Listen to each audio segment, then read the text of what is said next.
Miss Marple and Murder on the Frost Coach, and hello and welcome to another cosy mystery here on Warm Pages. I'm your host, Edward, and I'm so glad you've joined us. Tell me, where in the world are you listening from and how did your day go?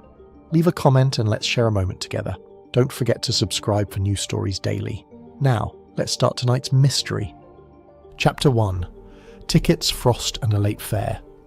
The dawn of that particular Wednesday in midwinter broke with a peculiar crystalline quality that Miss Jane Marple, standing at her cottage window in St Mary Mead, observed with considerable interest. The frost had come down heavily in the night, transforming every hedge and branch into something that might have been sculpted from spun sugar. It was the sort of morning that made one grateful for woolen stockings and a good fire, though Miss Marple had neither the luxury of staying indoors nor the comfort of her own hearth to look forward to for several hours yet.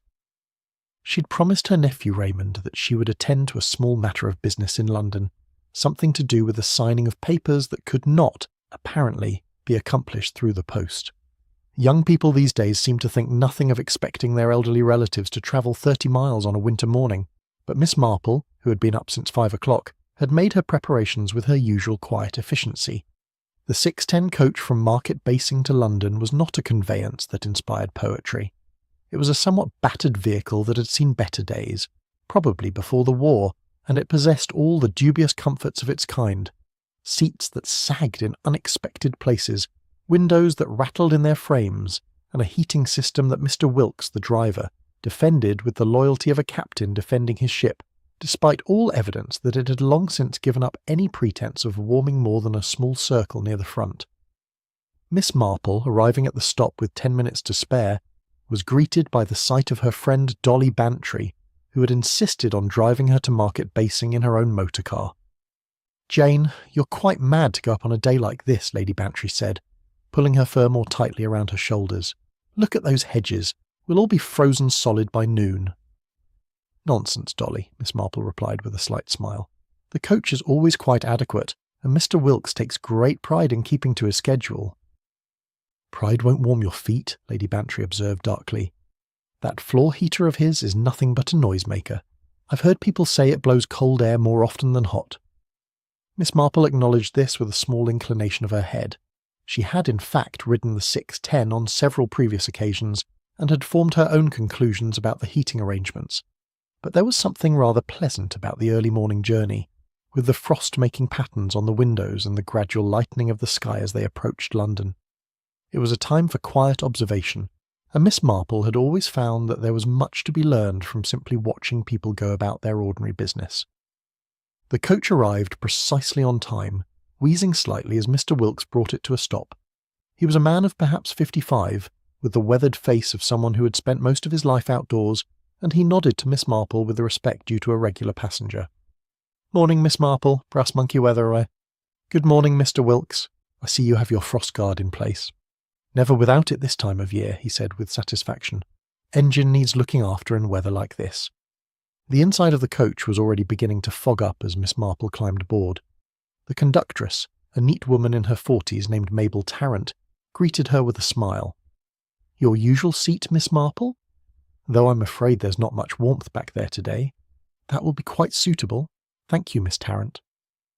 Miss Marple settled herself in her accustomed place 3 rows from the back and arranged her bag and her knitting basket beside her. Several other passengers were already aboard. A woman she recognised as Vera Bland, who kept a haberdashery shop in the next village, sat clutching a large parcel wrapped in brown paper and string. Across the aisle, a thin-faced man with a battered sample case stared out the window with the resigned expression of someone who travelled this route too often. Near the front, a stout gentleman in a good overcoat was already making himself comfortable. Miss Marple knew him by sight. Horace Bellamy, who collected rents at the market and was said to do rather well for himself. He had the prosperous look of a man who understood the value of money and made sure to keep a firm grip on it. The coach door opened again, admitting a blast of cold air and a young man carrying a wooden crate. He was dressed in working clothes and had the reddened hands of someone who spent his days handling wet goods. "Morning, Len," Miss Tarrant said. "What have you got there?" "Just an empty, miss," the young man replied. "Taking it back to London. Fish crates, you know. We go through them something awful." Miss Marple noticed that the crate, though described as empty, bore several stencilled markings on its side. Her eyesight was not what it once was, but she could make out what appeared to be a fishmonger's stamp and some faded lettering beneath. "You'll need to stow that properly," Miss Tarrant said. "Can't have it blocking the aisle." "Right you are." Len Farrow, for that was the young man's name, set the crate down near the door and took a seat 2 rows back. A few minutes later, just as Mr. Wilkes was preparing to depart, there was a flurry of activity outside. The door opened once more, and a woman in a neat grey coat and hat climbed aboard with quick, precise movements. She was perhaps 40, with the sort of face that suggested both intelligence and a certain rigidity of temperament. "So sorry," she said, though her tone suggested she was not particularly sorry at all. "The bicycle had a puncture." "That's quite all right, Miss Pratt," Miss Tarrant said. "We've only just finished loading." Miss Celia Pratt, schoolmistress, took her ticket and moved down the aisle with the careful steps of someone who disliked disorder. As she passed Len's crate, she paused. "That really shouldn't be there," she observed. "Someone might trip." "No. "I'll sort it in a moment, Miss Pratt," Miss Tarrant said. "Better to do it now," Miss Pratt replied, and with a quick movement she pushed the crate with her foot so that it slid beneath the seat, occupied by Horace Bellamy. There, much tidier. Horace, who had been reading his newspaper, looked up briefly and gave a short laugh. "The Frost coach is limbering up," he said to no one in particular. "Everyone finding their places like pieces on a board." Miss Marple, watching from her seat, noted the comment with interest. It was a curious choice of words, though perhaps Mr. Bellamy had not intended anything by it. People often said things that later seemed to carry meanings they had not originally possessed. The coach pulled away from the stop with its characteristic wheeze and rattle. The windows immediately began to fog more heavily, and passengers settled into that peculiar silence that overtakes people travelling together in the early morning. Outside, the frost-covered hedges slipped past, glittering in the strengthening light. Miss Marple took out her knitting and began to work steadily, her needles clicking with a soft rhythmic sound. It was going to be a long journey, but she had learned long ago that patience was a virtue, and that one could learn a great deal by simply sitting quietly and observing. She did not know, of course, that before they reached the first lay-by, one of her fellow passengers would be beyond all need of warmth or observation. But she would remember, later, every detail of that frost-bound morning. Chapter 2. A Sleeping Man and a Silent Heater. The coach had settled into its steady rhythm, the engine's drone becoming a sort of lullaby that made conversation seem an unnecessary effort. Miss Marple's needles continued their steady work, though she found herself watching the other passengers with the mild, unobtrusive attention that was her particular gift.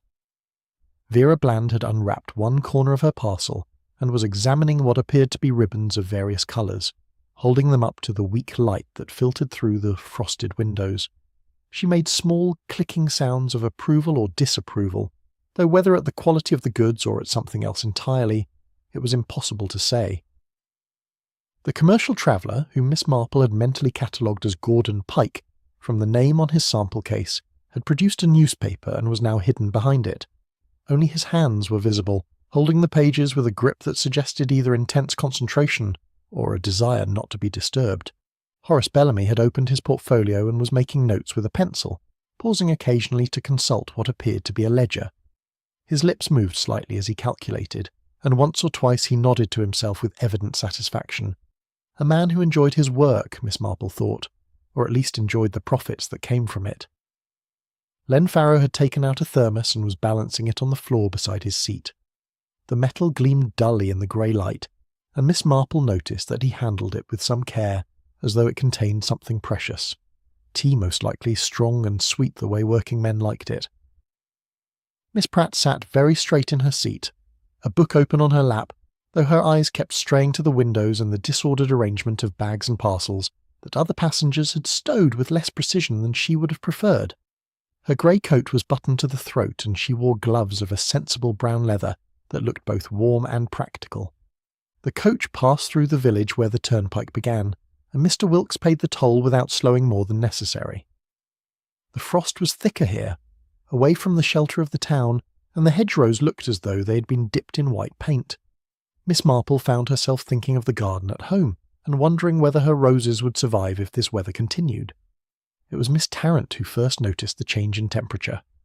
She had been moving down the aisle, checking tickets and exchanging pleasantries with the regulars, when she paused and frowned. Is it my imagination, or has it got colder? Always cold on this run, Mr. Pike said without looking up from his newspaper. No, I mean really cold, as though the heater's given up entirely. She moved toward the back of the coach and knelt briefly to check the floor grill near Horace Bellamy's seat. After a moment she stood up, shaking her head. Nothing coming through here at all. Stone cold it is. That heater never did work properly, Vera Bland observed. My feet are quite numb. Miss Pratt looked up from her book. Perhaps Mr. Wilkes could adjust something. It's really most uncomfortable. But Miss Tarrant had already moved on, having apparently decided that complaining about the heating was a futile exercise. She continued her rounds, punching tickets with her small metal device, the clicks marking her progress through the coach. The atmosphere grew heavier as they proceeded. Breath hung in visible clouds, and several passengers pulled their collars higher. Horace Bellamy had abandoned his paperwork and was now leaning back in his seat with his eyes closed, his coat drawn around him like a blanket. His breathing was barely visible in the cold air, just the faintest mist rising from his slightly parted lips. Miss Marple found her attention drawn to him repeatedly, though she could not have said why. There was something about his stillness that seemed different from ordinary sleep, a quality of absolute repose that was almost unsettling. But perhaps that was merely her imagination, coloured by the cold and the early hour and the strange suspended feeling that came from travelling through a landscape transformed by frost. At 6:30, Miss Tarrant made her way to the back seats to mark the monthly tickets, a task that required consulting her notebook and making careful notations. She worked methodically, taking her time, and when she had finished she remained at the back for several minutes, looking out at the white fields sliding past. Len Farrow rose from his seat and made his way to the front, steadying himself against the seats as the coach swayed. He spoke briefly to Mr. Wilkes, and then the coach slowed and pulled to the side of the road. Both men climbed out, and through the steamed windows Miss Marple could see them conferring near the bonnet. Mr. Wilkes appeared to be adjusting something, while Len stood by with his hands in his pockets, stamping his feet against the cold. Miss Pratt took advantage of the pause to look around the interior of the coach with evident dissatisfaction. She rose and moved to one of the upper ventilation panels, adjusting it with quick, decisive movements. "There," she said to no one in particular. "That should help with the condensation. My head positively aches with all this fog." The two men returned, bringing with them a blast of frigid air that made everyone gasp. Mr. Wilkes resumed his place at the wheel, and the coach lurched forward once more. Len returned to his seat, unscrewing the cap of his thermos and pouring himself a cup of tea that steamed fragrantly in the cold air. It was perhaps 20 minutes later, as they approached the first proper lay-by, that Miss Tarrant made her discovery. She had been moving down the aisle once more, this time to collect fares that were due from passengers who had boarded at intermediate stops. When she reached Horace Bellamy's seat, she paused. "Mr. Bellamy?" "Sir?" There was no response. She touched his shoulder gently, then with more insistence. "Mr. Bellamy, I need to collect your fare for the extra mileage." Still nothing. She looked around at the other passengers, her face showing the first signs of alarm. "He won't wake up," she said. "Mr. Bellamy won't wake up." Gordon Pike lowered his newspaper and regarded the scene with the wary expression of a man who suspects he's about to be drawn into something unpleasant. Vera Bland half rose from her seat, craning her neck to see. "Perhaps he's just sleeping very soundly," she suggested. But Miss Tarrant was already moving to the front of the coach. She spoke urgently to Mr. Wilkes, and the vehicle began to slow. Within moments they had pulled into the lay-by, a small cleared space beside the road where a farm track led off into the fields. Mr. Wilkes came down the aisle, his boots heavy on the floor. He bent over Horace Bellamy, took one look at his face, and straightened immediately. "We need a doctor," he said quietly. "There's a farm just up that track. They'll have a telephone." A farmer was summoned, a stolid man with a torch, and he agreed to ring for Dr. Haydock at the next village. While they waited, the passengers stood about in small groups, speaking in hushed voices or not at all. The cold seemed to have intensified, though perhaps that was merely because they were no longer moving. Miss Marple remained in her seat, but her eyes moved from face to face, from the white frost on the windows to the floor near Horace Bellamy's feet. Something about that area of the coach seemed wrong, though she could not immediately identify what it was. The floor appeared darker there, as though damp, but when she looked more closely she saw that it was simply that the surface seemed somehow different, the texture altered. Dr. Haydock arrived within the half-hour, a brisk man with sharp eyes, and the no-nonsense manner of a country practitioner. He examined Horace Bellamy thoroughly, feeling for a pulse, checking his eyes, placing a hand briefly against his neck. When he straightened, his expression was grave. "I'm afraid there's nothing to be done," he said. "The man's dead, and has been for some time, a quarter of an hour at least, perhaps longer." There was a collective intake of breath. Vera Bland pressed a handkerchief to her mouth. Miss Pratt's face went very white, though she remained composed. "But how?" Miss Tarrant asked. "There's no mark on him, no sign of anything wrong." Dr. Haydock shook his head.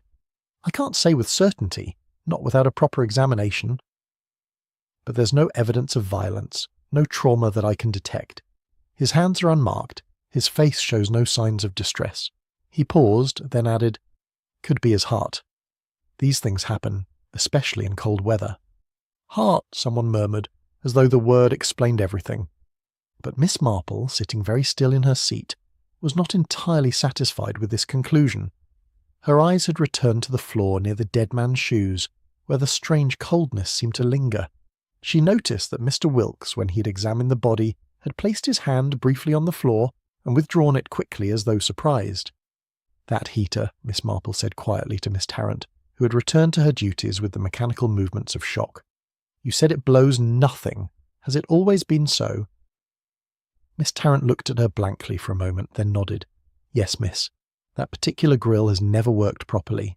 Mr. Wilkes complains about it, but nothing seems to fix it." "I see," said Miss Marple. "How very interesting."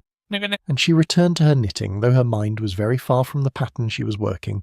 Chapter 3. Miss Marple notices a white burn. The passengers had been invited, or rather instructed, to step outside the coach while Dr. Haydock completed his preliminary examination. It was not a suggestion that anyone was particularly eager to follow, given the biting cold, but there was something in the doctor's manner that discouraged argument. They stood in awkward clusters on the frost-hardened ground, their breath making small clouds in the still air. The farmer who had lent his telephone had returned to his work, and the little group was left with nothing to do but wait and speculate in low voices. Miss Marple, however, had not immediately descended. She had risen from her seat and was moving slowly down the aisle, her eyes taking in details with the systematic attention of someone examining a room for the first time. Miss Tarrant, who had remained aboard out of some sense of duty, watched her with a mixture of curiosity and unease. "Terrible thing," the conductress murmured, "and him always so healthy-looking. You never can tell, can you?" "No," Miss Marple agreed softly, "one never can." She had reached the seat where Horace Bellamy's body remained, though Dr. Haydock had covered his face with a coat out of respect. The floor near the seat drew her attention once more, and she bent down with some difficulty to examine it more closely. The carpet in the aisle was worn and stained from years of muddy boots and spilled tea, but in one particular spot, just beside where the dead man's feet had rested, there was a mark quite unlike the others. It was roughly circular, perhaps 3 inches across, and the fibres appeared bleached or burned, though not in any way that suggested fire. The effect was more as though the colour had been drawn out of them, leaving a pale, almost white impression. Miss Marple touched it lightly with one gloved finger. The texture felt brittle, frozen almost, though that seemed impossible given that they were indoors, or what passed for indoors in a draughty coach. "Miss Tarrant, has this mark always been here?" The conductress came closer and peered down. "No, miss. At least I don't recall seeing it before, but then I don't often look at the floor that closely unless someone spilled something." Something had indeed been spilled, Miss Marple thought, though perhaps not in the conventional sense. She noticed other small details now that her attention was focused. Tiny granules scattered near the mark, almost like grains of salt or sugar, except that when she touched one it seemed to vanish, dissolving into a faint mist against the warmth of her glove. A spent match lay nearby, its head blackened as though it had been struck. She picked it up carefully and examined it. The tip was damp, which was odd. One did not usually strike a match and have it go out immediately unless the air itself refused to sustain the flame. Her gaze travelled to Horace Bellamy's trousers, visible beneath the coat that covered him. There, along the hem, was another peculiarity.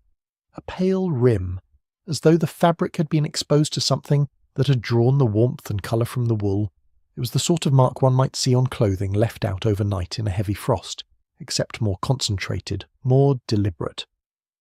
"Most interesting," she said, almost to herself. Dr. Haydock had finished his initial examination and was making notes in a small book he carried. He glanced up as Miss Marple straightened with some effort. "Nothing more to be learned here," he said. "The authorities will need to be notified, of course. Inspector Slack will want to see everything exactly as it is." "Of course," Miss Marple agreed. "Though I wonder, Doctor, if you noticed the floor, just here, where it seems so very cold." Dr. Haydock frowned and knelt down, placing his hand flat on the carpet. He held it there for several seconds, then moved it a few inches away and repeated the action. His expression grew more thoughtful. "You're quite right. It's considerably colder in this specific area, almost as though something frozen had been resting here." He looked up at the floor grill beneath the seat. "That heater has never worked properly, I understand, but this is more than simple mechanical failure. The floor is actively cold, not merely lacking warmth." Miss Marple had taken a small coin from her purse, one of the old pennies that she kept for various small purposes. She placed it on the floor near the edge of the white mark and gave it a gentle push. The coin rolled forward, wobbling slightly, and then seemed to slow and stop, as though it had encountered an invisible barrier or depression. "How very curious," she said. "One would expect it to roll straight, given the slight incline of the aisle." She repeated the experiment at another location, further from the dead man's seat. This time the coin rolled smoothly and predictably, coming to rest several feet away exactly as one would expect. Miss Tarrant watched these proceedings with growing bewilderment. "I don't understand, miss. What does a rolling coin tell us?" "Perhaps nothing," Miss Marple said gently, "or perhaps a great deal. It suggests that the air near the floor in this particular spot behaves differently than elsewhere, almost as though there were a puddle of something, though not water." She caught Dr. Haydock's eye, and something passed between them, an understanding that did not require words. The doctor nodded slowly. "A puddle of air," he said, "or rather, a different sort of air. Heavier, perhaps, than what surrounds it. That would explain the coin's behaviour, and the extreme cold." Before Miss Marple could respond, there was a commotion outside. Mr. Wilkes had apparently sent word ahead, and Inspector Slack had arrived with remarkable speed, driven by one of his constables. He came aboard the coach like a small tempest, his face already set in the expression of profound irritation that seemed to be his natural state. "Right then," he said, looking around at the interior of the coach as though it had personally offended him. "I understand we have a sudden death. Natural causes, I'm told." "That remains to be determined," Dr. Haydock said carefully. "There are some unusual features that may require investigation." Inspector Slack's eyes narrowed. "Unusual features? I don't like the sound of that." His gaze fell on Miss Marple, and his expression became, if possible, even more sour. "And I see we have our local expert on hand. I suppose you've already solved the whole business, Miss Marple, and are just waiting to enlighten us all?" "Not at all, Inspector," Miss Marple said mildly. "I have merely observed one or two small details that seem out of place. The white mark on the carpet, for instance, and the peculiar coldness of the floor. Also this match, which appears to have been struck but failed to burn properly." She held out the match head on her gloved palm. Inspector Slack took it with the air of a man accepting something he would rather not touch. "A match," he said flatly. "And that tells us what exactly?" "Perhaps that the air near the floor would not support a flame," Miss Marple suggested. "Which is rather unusual, don't you think? Air generally contains enough oxygen for such purposes." Inspector Slack opened his mouth, closed it again, and then turned to Dr. Haydock with a look that demanded explanation. The doctor shrugged. "Miss Marple may be onto something. The evidence suggests that conditions near the floor in this specific location were significantly different from the rest of the coach. How, or why, I cannot yet say." The inspector sighed heavily, the sound of a man who recognised that his day was about to become considerably more complicated than he had anticipated. "Very well," he said. "We'll do this properly. No one is to leave until I've taken statements from everyone, and someone had better fetch Lady Bantry. If Miss Marple is involved, her friend usually follows like a shadow." Miss Marple said nothing, but her eyes returned to the white burn on the carpet and to the pale rim on the dead man's trouser hem. Somewhere in these small details lay the answer to how Horace Bellamy had died on a cold winter morning surrounded by people, yet utterly alone in his final moments. Chapter 4. The Grill That Blew No Steam. Lady Bantry arrived within the hour, having been fetched from Market Basing, where she had been taking tea at the Red Lion, while waiting for news of her friend's safe arrival in London. She descended from the constable's motor car with the air of someone who had been expecting drama, and was not in the least disappointed to find it. "Jane, I knew something would happen," she announced, swooping into the coach with her usual energy. "You simply cannot travel anywhere without stumbling over a body. It's a positive gift." "Hardly a gift one would wish for," Miss Marple murmured, though there was the faintest suggestion of amusement in her eyes. Inspector Slack had organised the passengers into groups, separating them so that their accounts of the morning's events would not be influenced by overhearing one another. Gordon Pike had been dispatched to sit in the farmer's barn, looking more resigned than distressed. Vera Bland had been allowed to remain in the coach, but had been moved to the front seats, where she sat clutching her parcel of ribbons. Miss Pratt had been asked to wait outside and could be seen through the window standing very straight and still, her gloved hands clasped before her. Len Farrow had been questioned first, his statement taken with methodical thoroughness by the inspector. Now he sat on the running board of the coach, his thermos beside him, looking both worried and bewildered. Miss Marple had returned her attention to the floor grill beneath seat 7B. It was a standard fitting, perhaps 8 inches square, with a mesh screen designed to allow warm air from the heating system to circulate through the coach. She had asked Mr. Wilkes to explain the arrangement, and he had done so with the patient air of a man who had discussed this particular mechanical failure many times before. "The water heater runs along the underside," he had explained, pointing to the general area beneath the floor.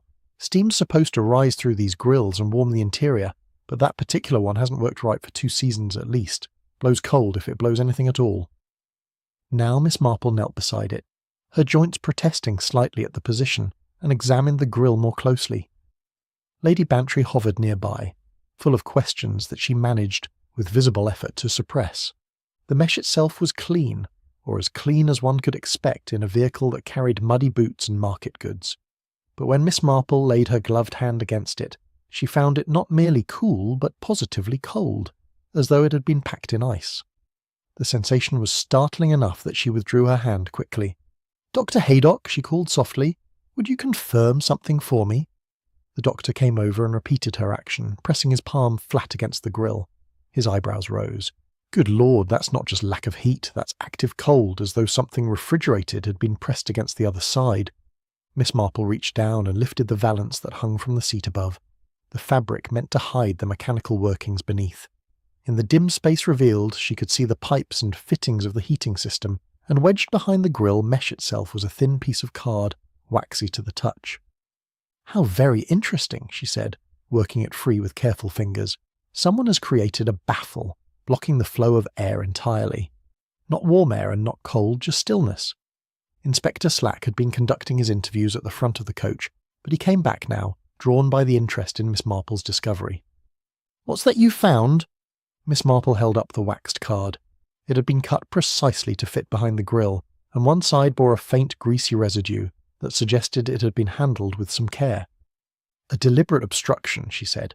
"Someone wanted this particular vent to blow neither warm nor cold air, but rather to allow something else to remain undisturbed at floor level."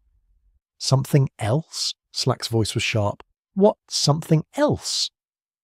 Before Miss Marple could answer, Miss Tarrant spoke up from her position near the front. She had been listening with growing agitation. "I sometimes tidy parcels under the seats," she admitted, her face flushed. "When the aisle gets crowded, you understand. It's my job to keep things orderly. I might have kicked something under there without thinking." "That's quite understandable," Miss Marple said gently. "And this morning, when the late passenger boarded, someone moved Len's crate from beside the door. Do you recall who?" Miss Tarrant hesitated. "It was Miss Pratt, I think." "Yes, definitely Miss Pratt. She said it shouldn't be blocking the way and pushed it under Mr. Bellamy's seat.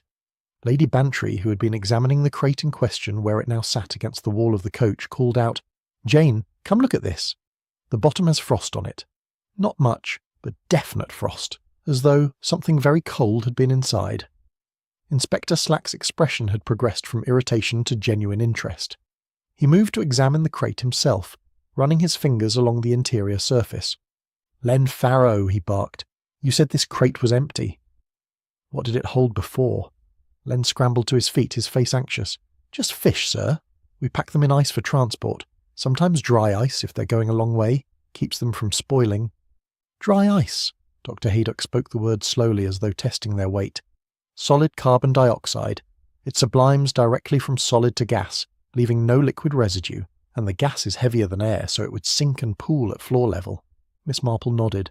And if someone were to place a block of dry ice beneath this seat, behind a blocked grill that would not allow rising warm air to disperse it, the gas would accumulate in a layer along the floor. A man sitting low in his seat, with his collar up against the cold, might breathe nothing but carbon dioxide for quite some time before anyone noticed. The silence that followed this observation was profound. Even Inspector Slack seemed momentarily robbed of speech. But that would mean, Lady Bantry said, her voice barely above a whisper, that this wasn't natural causes at all. Someone deliberately suffocated that poor man with invisible gas. I believe that is exactly what happened, Miss Marple said quietly. The white burn on the carpet where the dry ice rested. The match that would not stay lit because there was insufficient oxygen, the extreme cold at floor level, and this wax card placed deliberately to prevent any air circulation that might have saved Mr. Bellamy's life. Inspector Slack had recovered his composure. Right then. This changes everything. We're looking at murder, deliberate and planned, and it was someone on this coach who did it. His gaze swept across the passengers with new suspicion. Someone who knew about dry ice and had access to it. Someone who could move that crate into position without attracting notice. Miss Marple folded her hands across her knitting bag. Someone who understood science, perhaps. Someone methodical and precise. And someone who had a very good reason to want Horace Bellamy dead. But who? Lady Bantry demanded. And how on earth are we going to prove it? Miss Marple's expression was thoughtful. By examining what people did during the journey, and more importantly, what they had the opportunity to do. And by paying attention to the small things that people often overlook. A label on a crate, for instance, or the particular skills and knowledge that different individuals possess. She looked down at the waxed card in her hand, turning it over slowly. Somewhere in the tangle of movements and opportunities and hidden motives lay the answer. It was simply a matter of patience and observation. And patience, as Miss Marple had learned over many years in St. Mary Mead, was something she had in abundance. Chapter 5. 2 labels for 1 crate. The revelation that they were dealing with murder rather than misfortune had cast a different light over the entire company. What had been sympathy and shock now transformed into wariness and suspicion. Each passenger regarded the others with new eyes, wondering which among them had possessed both the knowledge and the cold deliberation to commit such an act. Inspector Slack had taken command of the investigation with his characteristic brusqueness, ordering that nothing be moved or disturbed until he had completed a thorough examination. He had dispatched his constable to telephone for additional assistance and to make inquiries at the fishmonger's establishment about their use of dry ice. Miss Tarrant, her earlier composure badly shaken, had produced her way-bill at the inspector's request. It was a much-handled document, stained with tea and marked with her neat handwriting, recording the various parcels and packages that had been loaded at different stops along the route. Here, she said, pointing to an entry near the bottom, that's Len's crate, loaded at Market Basing at 6:12, marked as empty return goods. But Miss Marple, who had moved closer to examine both the way-bill and the crate itself, had noticed something that made her pause. The crate bore 2 labels, one affixed over the other. The upper label was fresh and clearly written, designating Market Basing as the point of origin. The lower label, partially torn but still partially visible at the edges, told a different story. "Inspector," she said quietly, "I believe you should examine this more closely." Slack came over with ill-concealed impatience, but his expression changed as Miss Marple carefully peeled back the corner of the upper label to reveal what lay beneath. The lower label was older, more weathered, and bore the printed heading Benham Fish in bold letters. Below that, in smaller type that had faded but was still legible, were the words refrigerant contents and handle with gloves. "Benham," Inspector Slack said slowly, "that's 15 miles south of here, and this marking about refrigerant would suggest the crate held dry ice at some point." Len Farrow had been brought back into the coach at this point, and he stared at the labels with genuine bewilderment. "But that's not right, sir. That crate was empty when I picked it up this morning. My governor sent me to collect empties from the Market Basing depot. We send dry ice sometimes for eels and such, like I said, but this one was just an empty return." "And yet it bears a label from Benham Fish," Miss Marple observed gently, "which would suggest it came from there originally, perhaps containing dry ice, and was then relabelled for return through market basing. Vera Bland, who had been sitting in silence at the front of the coach, suddenly spoke up. There was something odd about that label. The upper one, I mean. When Miss Pratt moved the crate, I noticed the writing looked fresh, as though someone had written it recently, perhaps even that morning. Inspector Slack examined the upper label more carefully. Blue pencil, he muttered, and the handwriting is quite different from the printed portion. Someone has altered the delivery time. He looked up sharply. Who handles this sort of paperwork? Who would have access to blank labels? Miss Tarrant shook her head helplessly. Anyone, really. We keep them in a box at the depot. People label their own parcels all the time. Miss Marple had moved to where Horace Bellamy's belongings had been carefully set aside by Dr. Haydock. His portfolio, thick with papers and receipts, lay open on an adjacent seat. She examined its contents with the meticulous care of someone looking for a very specific thing. "Inspector, may I?" Slack waved his hand in grudging permission, and Miss Marple carefully lifted papers one by one, holding them to the light that filtered through the frosted windows. In the leather flap of the portfolio, caught in a small tear, was a tiny flake of something white. She extracted it carefully and held it on her gloved palm. "What is that?" Lady Bantry asked, peering over her friend's shoulder. "It looks like paper, but it's vanishing." "Hold your breath near it," Miss Marple suggested. Lady Bantry did so, her warm exhalation causing the small fragment to dissolve into vapour almost instantly. "Dry ice," Dr. Haydock confirmed. "A fragment must have caught in the portfolio somehow, perhaps when it was near the crate, or when Mr. Bellamy leaned down to adjust something." Miss Marple's expression had grown very thoughtful. Or perhaps someone placed something in his portfolio while speaking to him. A distraction, while the real work was being done beneath his seat. Inspector Slack had been making notes in his pocketbook, his pencil moving rapidly. "Right then. We need to establish who had both opportunity and knowledge. Len Farrow, you work with fish and would know about dry ice. What's your connection to the deceased?" Len's face had gone pale. "None, sir. I never spoke to Mr. Bellamy before this morning, just knew him by sight from the markets." "And yet the murder weapon came in your crate," Slack pointed out grimly. "But anyone could have put something in it," Len protested. "It was sitting by the door for several minutes before Miss Pratt moved it. And like I said, it was empty when I loaded it." Miss Pratt had been brought back into the coach at this point, her composure intact but her eyes watchful. When shown the labels, she examined them with the careful attention of someone accustomed to precision. "Yes, I moved the crate," she acknowledged. "It was blocking the aisle, which seemed both inefficient and potentially dangerous. I simply pushed it with my foot to a more suitable location." "Under Mr. Bellamy's seat specifically," Inspector Slack said. "Why that particular spot?" "It was the nearest empty space large enough to accommodate it," Miss Pratt replied evenly. "I saw no reason to carry it the length of the coach when a perfectly adequate location was immediately available." Miss Marple had returned to examining the waybill, her finger tracing down the entries. "Miss Tarrant, I notice you have recorded several parcels and packages. This one here, marked as ribbons and notions from Vera Bland. And here, Gordon Pike's sample case. But I don't see an entry for any parcel belonging to Miss Pratt." Miss Tarrant consulted her records, then shook her head. "No, miss.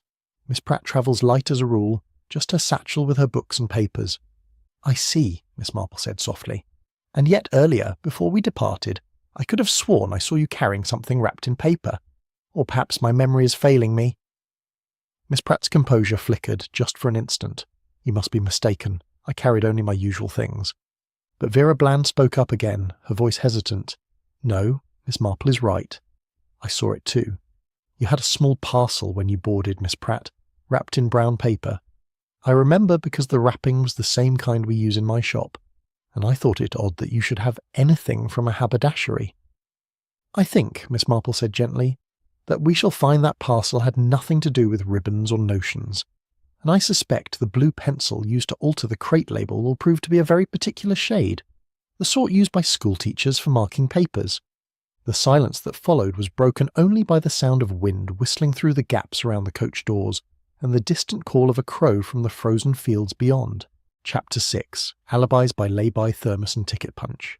Inspector Slack had produced a notebook and was now constructing a timeline with the grim determination of a man who refused to be confounded by invisible gases and clever misdirection. He had arranged the passengers in chronological order according to their boarding times, and was methodically extracting from each person an account of their movements during the critical period. The death occurred sometime between 6:10, when we departed Market Basing, and 7:05 when the body was discovered, he announced. Dr. Haydock estimates the actual moment of death at approximately 6:50, give or take 10 minutes. During that window, someone placed dry ice beneath Mr. Bellamy's seat and ensured it would do its deadly work undisturbed. He consulted his notes. Mr. Wilkes, you were at the wheel throughout. Did you leave your position at any point? The driver scratched his chin thoughtfully. Only once, sir. At 6:48, as I recall. The frost guard on the radiator needed adjusting. I pulled over briefly, no more than 3 or 4 minutes. Len Farrow came out to have a smoke, and we stood by the bonnet together. So, you can vouch for Farrow's whereabouts during those minutes? Aye, sir, he was in plain sight the whole time, stamping his feet and complaining about the cold. Len nodded vigorously. That's right, sir. And before that, I was sitting in my seat 2 rows back from the crate. Didn't go near it after I loaded it at Market Basing. Inspector Slack made a notation. Miss Tarrant, where were you during this period? The conductress had regained some of her composure, though her hands still trembled slightly as she consulted her own records. I was punching tickets at the front from about 6:15 to 6:30. Then I moved toward the back to mark the monthly passes. That would have been 6:45 to 6:55. I remember checking my watch, because I pride myself on keeping to schedule. And you were at the back of the coach during the estimated time of death? Yes, sir. Working on the monthly tickets. It takes time to do them properly, with all the notations required. Miss Marple spoke quietly from her position near the window. So you would not have seen anyone moving about in the middle section of the coach during that critical 10 minutes. Miss Tarrant's face fell. No, miss. I wouldn't have. I was quite absorbed in my work. Inspector Slack turned his attention to Gordon Pike, who had been brought back from his exile in the barn. The commercial traveller looked thoroughly miserable, his sample case clutched defensively against his chest. Mr. Pike, what were your movements? Pike shrugged uncomfortably. I stayed in my seat, sir, reading my newspaper. I'm not one for conversation on these early runs. Prefer to keep to myself. Did you notice anyone moving about? Not particularly. I was behind the paper, you see. Could have been activity all around me, and I wouldn't have paid it much mind. Convenient, Slack observed dryly. Miss Bland, you're next. Vera Bland clutched her parcel of ribbons more tightly. I remained in my seat the entire time, Inspector. I was examining my purchases, you see, checking the quality of the goods. I'm very particular about what I stock in my shop. Did you observe Miss Pratt during this period? Vera hesitated. I saw her get up once. It must have been around 6:40, because I remember thinking it was rather close to when Miss Tarrant would be collecting the monthly fares. Miss Pratt went forward and adjusted one of the ventilation panels. She said something about the condensation giving her a headache. Miss Marple's eyes sharpened with interest. The ventilation panel above Mr. Bellamy's seat, by any chance? Yes, I believe it was. She complained about drafts, but then she opened the panel rather than closing it. I thought that odd at the time. Inspector Slack made another note, his expression thoughtful. Miss Pratt, you acknowledge this? The schoolmistress inclined her head slightly. I do. The air in the coach was becoming quite oppressive with all the moisture from people's breath. I simply opened the top ventilation to improve circulation. It's basic science, Inspector. Warm air rises, and an outlet at the top allows proper flow. Or, Miss Marple suggested gently, it allows any gas that might be rising from floor level to escape before it reaches the breathing zone of other passengers. Carbon dioxide, while heavier than air, will eventually disperse if given sufficient ventilation above. Miss Pratt's lips thinned, but she said nothing. Inspector Slack had moved on to examining the physical evidence more carefully. Len Farrow's thermos had been set aside with the other items collected from the scene, and Miss Marple had noticed something about it that now seemed significant. Inspector, might I examine that thermos? Slack handed it over, and Miss Marple studied the metal lid with close attention. There was a faint ring on its surface, barely visible but distinct when held at the right angle to the light. The mark suggested that something very cold had rested against it, leaving a pattern of condensed moisture that had since frozen. Len, she said, where did you place your thermos when you boarded? On the floor beside my seat, miss. Same as always. Keeps it steady during the journey. And it remained there throughout? Yes, miss. except when I poured myself a cup during the stop, but that was after Mr. Wilkes and I came back inside." Miss Marple turned the lid in her hands. This frosting suggests that something extremely cold was placed against the thermos at some point. Not merely cold air, but direct contact with something approaching the temperature of dry ice. Lady Bantry leaned in to look. "Could someone have used the thermos to transport the dry ice without anyone noticing?" "No," Miss Marple said. "The interior would show signs of such extreme cold, and Len poured tea from it without difficulty." But someone might have set a piece of dry ice down beside the thermos briefly, while preparing to place it under the seat, perhaps to free their hands for a moment. Inspector Slack's expression had grown increasingly grim. "Miss Pratt, I'm going to ask you directly. Did you purchase dry ice from Benham Fish yesterday or the day before?" Miss Pratt remained silent for a long moment, her gloved hands clasped tightly together. When she finally spoke, her voice was carefully controlled. "I fail to see how such a question is relevant to Mr. Bellamy's unfortunate death." "It's relevant because I believe you did purchase it," Inspector Slack said, "and I believe you brought it aboard this coach with the express purpose of using it as a murder weapon. The question is not whether you had the means and opportunity, Miss Pratt. The question is why. What could drive a respectable schoolmistress to commit such a calculated act?" The wind had picked up outside, rattling the windows of the coach and sending small eddies of frost crystals across the frozen ground. Inside, the silence stretched taut as a violin string, waiting for someone to speak the words that would break the case wide open. Miss Marple sat very still, her knitting forgotten in her lap, watching Miss Pratt's face with the patient attention of someone who had seen this particular expression before, in other contexts, in other troubled souls backed into corners of their own making. Chapter 7. A coin that wouldn't roll. The tension in the coach had become almost palpable, but Miss Marple appeared untroubled by it. She had returned to her small experiment with the coin, this time conducting it with more deliberation and inviting the others to observe. "I should like to demonstrate something," she said, addressing the assembled company with the mild manner of a teacher, presenting a lesson to attentive pupils. "If you would all watch carefully." She placed her penny on the floor near the back of the coach and gave it a gentle push. It rolled smoothly and predictably, travelling several feet before coming to rest against the base of a seat. "Quite ordinary," she observed. "Now let us try the same experiment near Mr. Bellamy's former position." She moved forward and placed the coin on the floor adjacent to seat 7B, in the area where the white burns still marked the carpet. When she pushed it with the same gentle force, the coin behaved quite differently. It rolled forward perhaps 6 inches, then seemed to lose momentum, wobbling slightly before stopping altogether. It was as though it had encountered an invisible barrier or had rolled into a depression that halted its progress. Dr. Haydock, who had been watching with professional interest, knelt down and struck a match near the floor. The flame flickered and immediately went out, as though starved of oxygen. "A puddle of air," Miss Marple repeated her earlier phrase, or rather a puddle of carbon dioxide that still lingers even now, hours after the ice itself has sublimed away completely. The gas being heavier than ordinary air, it pools and stays low to the ground. Lady Bantry shuddered dramatically. How perfectly horrid! To think of that invisible poison just sitting there, waiting. "Not poison in the conventional sense," Dr. Haydock corrected. "Carbon dioxide is present in the air we all breathe, in small quantities, but in concentration it displaces oxygen and causes suffocation. A person sitting low, as Mr. Bellamy was, with his collar buttoned against the cold, would have breathed nothing but carbon dioxide for several minutes.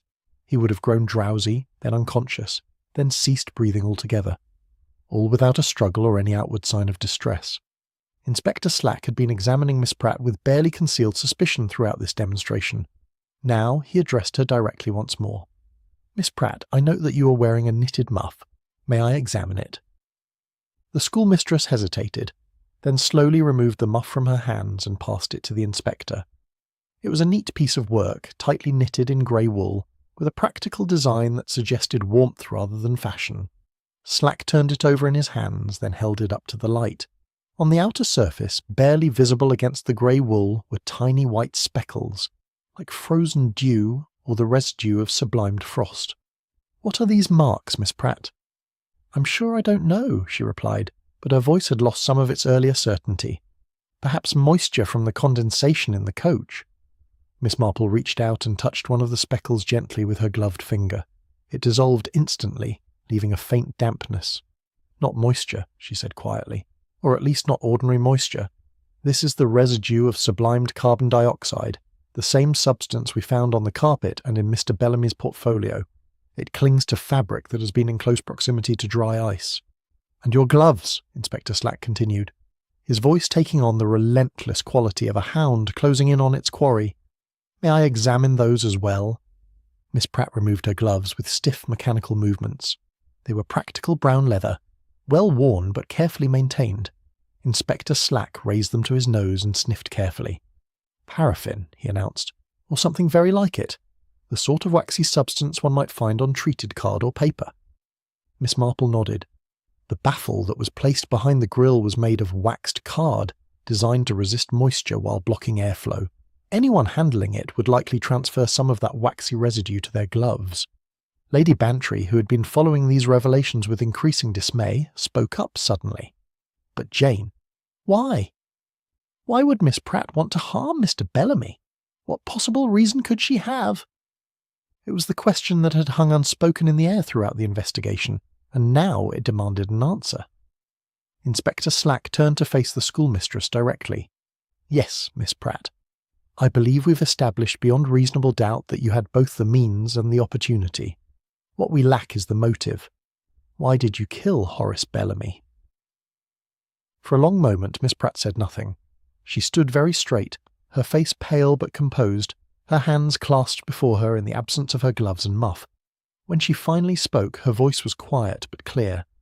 Mr. Bellamy was a man who collected things, she said. Rents, of course, from the market stallholders, but also debts, small obligations that people incurred and could not easily repay. He was very patient about it, very understanding, but he never forgot and he never forgave. Go on, Inspector Slack said. I supplement my teaching salary with private tutoring, Miss Pratt continued. It's not forbidden, precisely, but it must be declared and approved by the school board. Several years ago I neglected to seek that approval. The amounts were small, and it seemed unnecessary paperwork, but it was, technically, a violation of my employment terms. And Bellamy discovered this, Miss Marple said gently. Yes, I don't know how, but he had proof. Documents showing payments I'd received. He came to me 3 weeks ago and made his position clear. I could either pay him a regular sum to ensure his silence, or he would report me to the school board. I would lose my position, my pension, everything I've worked for over 20 years. The words came more quickly now, as though a dam had broken. He called it insurance, a small investment in my continued employment. But it wasn't small, not on a teacher's salary, and it would never end. I saw that clearly. He would bleed me dry over the years, always polite, always reasonable, always implacable. She looked around at the faces watching her, and for the first time her composure truly cracked. I couldn't bear it. The thought of being in his power for the rest of my working life, of having to smile and pay and pretend gratitude for his discretion. So yes, I decided to stop him. I learned about dry ice from my science textbooks. I visited Benham Fish and made inquiries, claiming I needed it for a school demonstration. I prepared everything carefully, and when I saw Len's crate this morning, I knew it was the perfect opportunity. Inspector Slack's expression was grim. You do realise that what you've just described is premeditated murder. I realise it, Miss Pratt said quietly. I've realised it every moment since. But Inspector, I was drowning. Mr. Bellamy had his hand on my throat just as surely as if he'd strangled me with a cord. I only wanted to breathe freely again. I only wanted my life back. Miss Marple had been silent throughout this confession, but now she spoke, her voice carrying a weight of sadness. There are always other choices, my dear. The law, for instance, a solicitor. Even the school board itself might have been more understanding than you imagined. Perhaps, Miss Pratt said, but I didn't see them then. I only saw one way forward, and I took it. The wind rattled the windows again, and somewhere in the distance a crow called mournfully across the frozen fields. Chapter 8. The fishmonger's stamp, Miss Pratt's confession, while damning, left Inspector Slack with the professional obligation to verify every detail. A confession alone, particularly one given under emotional duress, was not always reliable. Evidence must corroborate, witnesses must confirm, and loose ends must be tied with the precision that would satisfy a magistrate.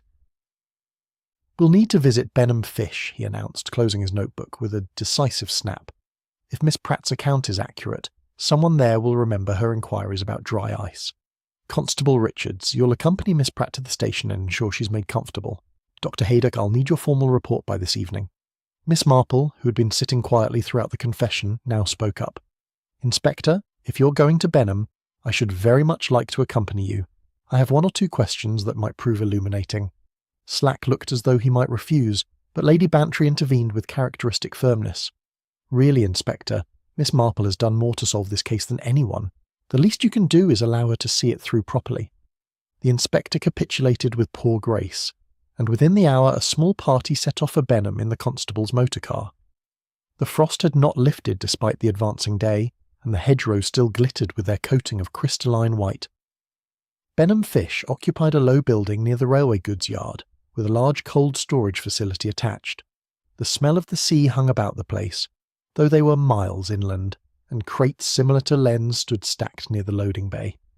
The manager, a stout man named Drummond, received them with the wary courtesy of someone who suspects official business never brings good news.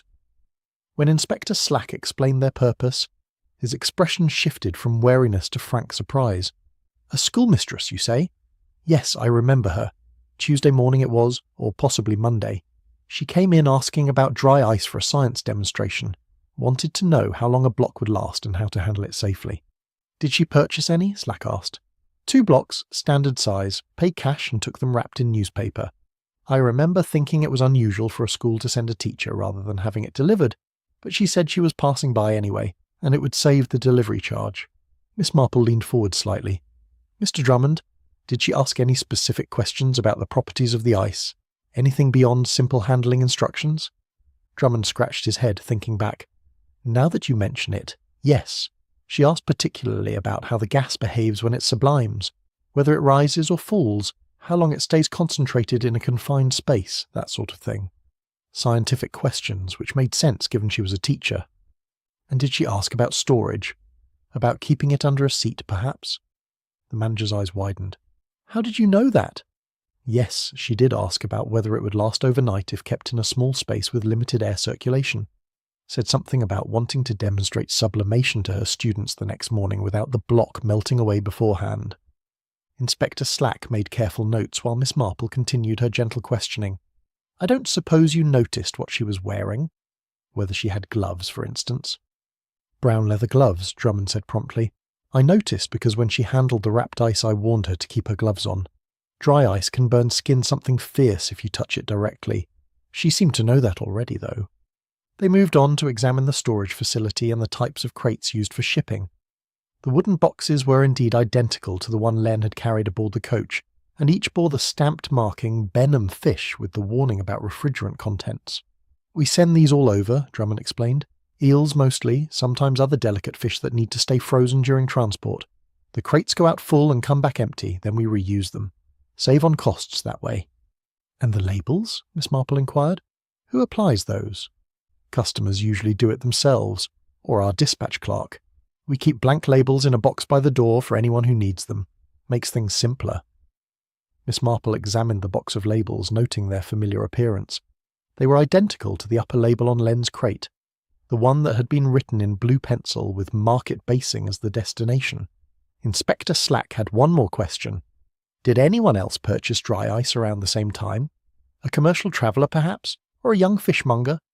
Drummond consulted his ledger, running his finger down the entries. No commercial travellers that week. We had the schoolmistress on Tuesday, a restaurant order on Wednesday, and a medical facility on Thursday.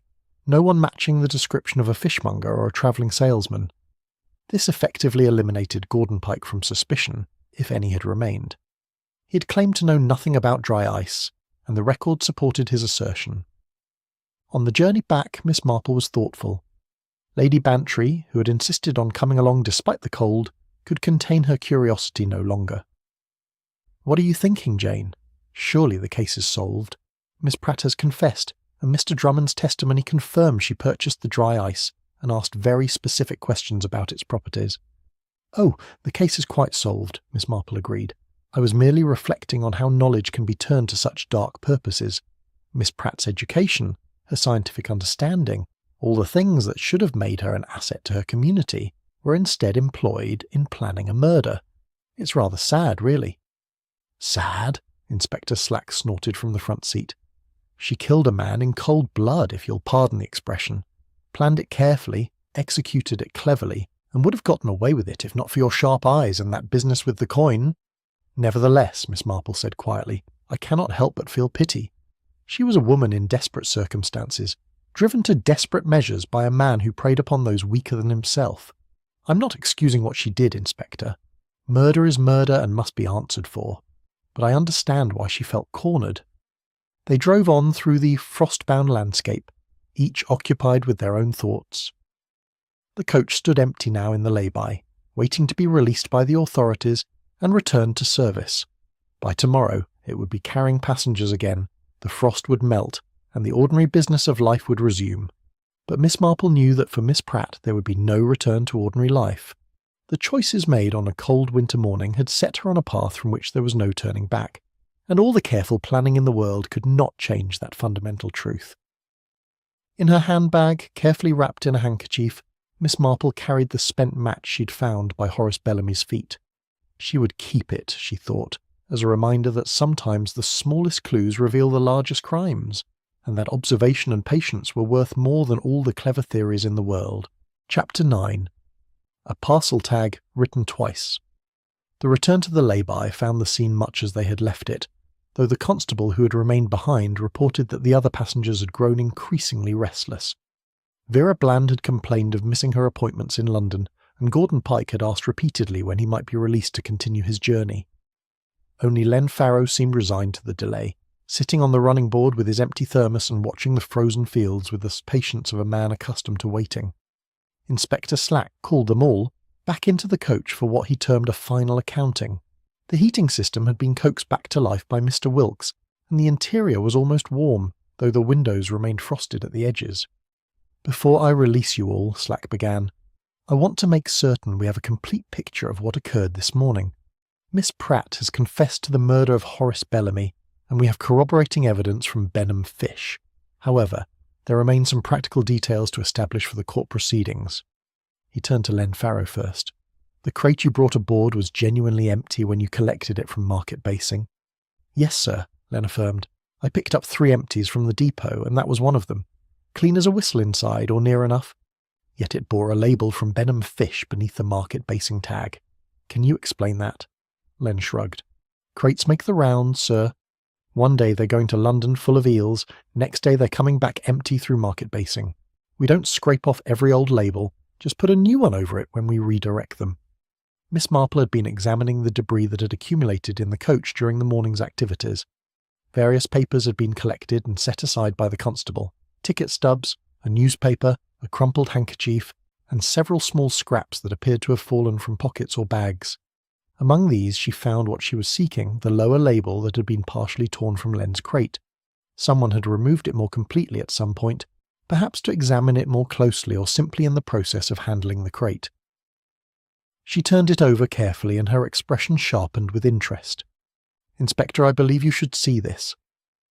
The reverse side of the label bore notations in blue pencil, a series of neat calculations, additions and subtractions, with dates written in a particular format that Miss Marple recognised immediately. The style was characteristic of school registers, where dates were abbreviated and mathematical precision was paramount. Inspector Slack examined the writing, then compared it with entries in Miss Pratt's satchel, which had been set aside as evidence. The match was unmistakable. The same hand had written both sets of figures, the same blue pencil had been employed, and even the particular way certain numbers were formed, the 7s crossed and the 1s given small feet, was identical. She used the back of this label for calculations, Slack observed, probably figuring out how much blackmail money she would have to pay over time. Then tore it off the crate to eliminate the evidence of where the dry ice had come from originally. But Miss Marple had found something else. In Miss Pratt's satchel, carefully folded between the pages of a textbook on natural sciences, was the piece of waxed card that had been used as a baffle. It had been cut to precise dimensions, matching the grille beneath seat 7B exactly, and one side showed the greasy residue that had transferred to Miss Pratt's gloves. She kept it, Lady Bantry said, astonished. Why on earth would she keep the very thing that proved her guilt? Because she had nowhere to dispose of it, Miss Marple replied. She could not throw it from the coach window without attracting attention, and once Mr. Bellamy was found dead, she had no opportunity to remove it discreetly, so she folded it away, perhaps hoping to dispose of it later when the commotion had died down. Inspector Slack had also discovered the upper label that had been applied to the crate at Market Basing. Comparing the handwriting on this with Miss Pratt's other writing samples confirmed what Miss Marple had already suspected. The schoolmistress had relabeled the crate herself, changing the destination and delivery time to make it appear that Len was simply returning an empty box rather than transporting refrigerated contents. This is what convinced Len that the crate was empty, Slack said. If it had still borne the Benham fish label with warnings about refrigerants, he would have checked inside more carefully. But with a fresh Market Basing label indicating empty return goods, he had no reason to question it. Len nodded slowly. That's right, sir. I just assumed it was ready to go back to the depot. Never thought to look inside proper like...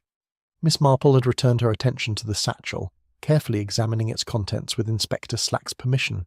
Among the textbooks and papers was a slim volume on chemistry, with several pages marked. One section dealt specifically with carbon dioxide, its properties, its density relative to air, and its behaviour in enclosed spaces. She studied it thoroughly, Miss Marple observed. This was not an impulse born of desperate emotion. She planned every detail, understanding the science completely before she acted. Vera Bland spoke up hesitantly. But Inspector, when did she actually place the dry ice under the seat? We were all watching at various times. The critical moment was when she moved the crate, Miss Marple explained. She pushed it with her foot, as she said, but what no one noticed was that she had already placed the block of ice inside it. The brown paper parcel you saw her carrying when she boarded, the one she claimed not to have, was wrapped around the ice. When she moved the crate, she used the motion to slide both crate and ice into position, then removed the paper wrapping and tucked it into her satchel. And the baffle? Slack prompted. Placed earlier, when she adjusted the ventilation panel above Mr. Bellamy's seat. She complained of drafts and condensation, which gave her an excuse to move about the coach. While appearing to open the top vent, she knelt briefly and slipped the waxed card behind the floor grill. It took only seconds, and everyone's attention was on her hands working at the ceiling level, not at the floor. Inspector Slack assembled the evidence systematically. The torn label with its incriminating calculations, the waxed card baffle with its greasy residue, the chemistry textbook with its marked pages, and the testimony from Benham Fish confirming the purchase and the specific questions asked. It's a complete case, he said with satisfaction. Method, opportunity, and motive all established beyond doubt. Miss Pratt, you understand that these items will be presented as evidence at your trial? Miss Pratt, who'd been sitting quietly throughout this final reconstruction, nodded. Her earlier composure had returned, though it seemed more fragile now, a shell that might crack at any moment. I understand, Inspector. I have no intention of denying what I've done. The evidence speaks clearly enough, and I am not so foolish as to imagine I can escape the consequences. She looked around at the other passengers, her gaze lingering on each face. I am sorry that you were all caught up in this. That was never my intention.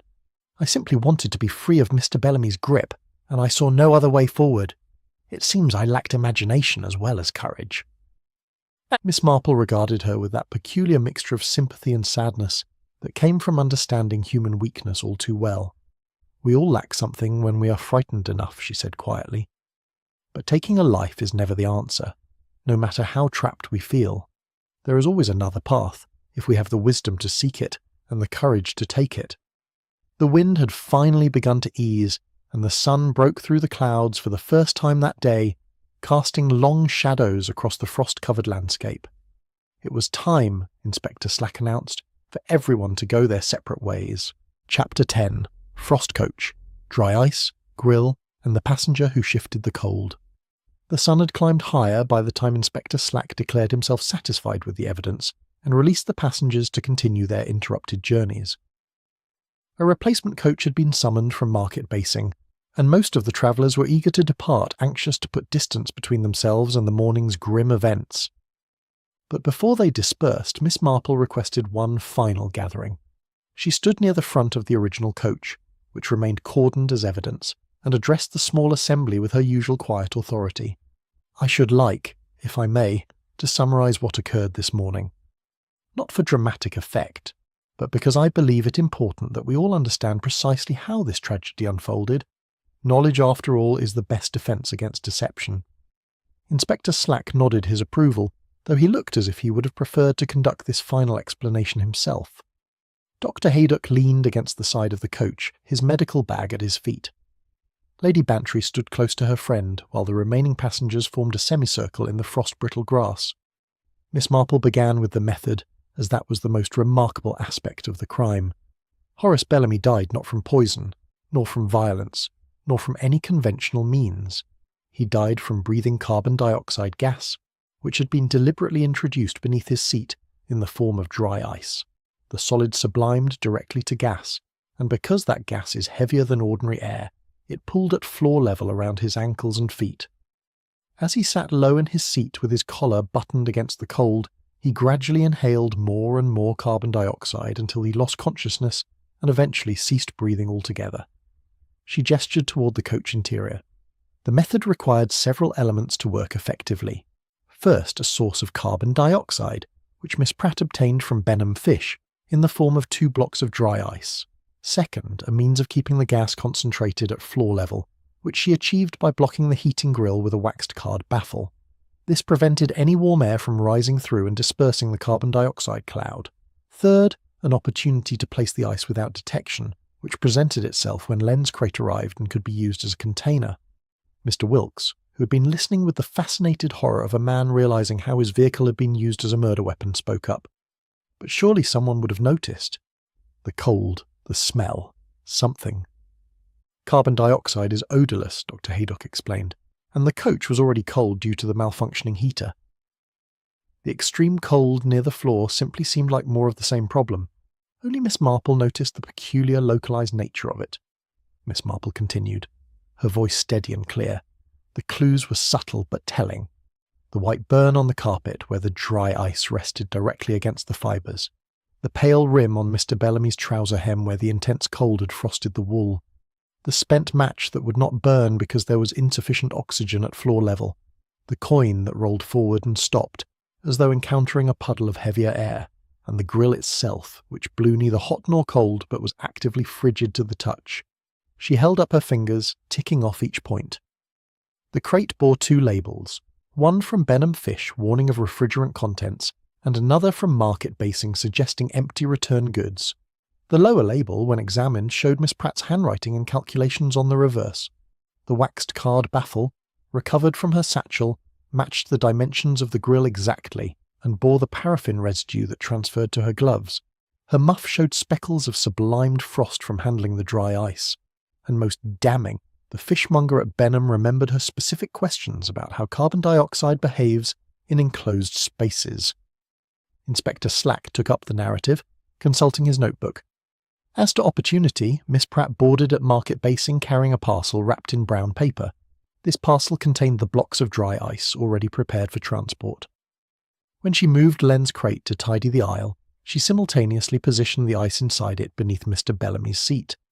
Earlier, while adjusting the ventilation panel above, she had knelt briefly and placed the baffle behind the floor grill. The entire operation took no more than a few moments and attracted no particular attention. "And the motive?" Lady Bantry asked, though she already knew the answer. "Blackmail," Miss Marple said simply.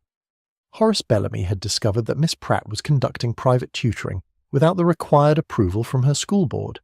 It was a minor violation, perhaps, but one that could cost her position and her pension. Rather than report it immediately, he chose to extract regular payments to ensure his silence. Miss Pratt saw no end to this arrangement, and decided that murder was preferable to a lifetime of paying tribute to her blackmailer. Miss Pratt herself had been standing apart from the group, but now she spoke, her voice weary but composed.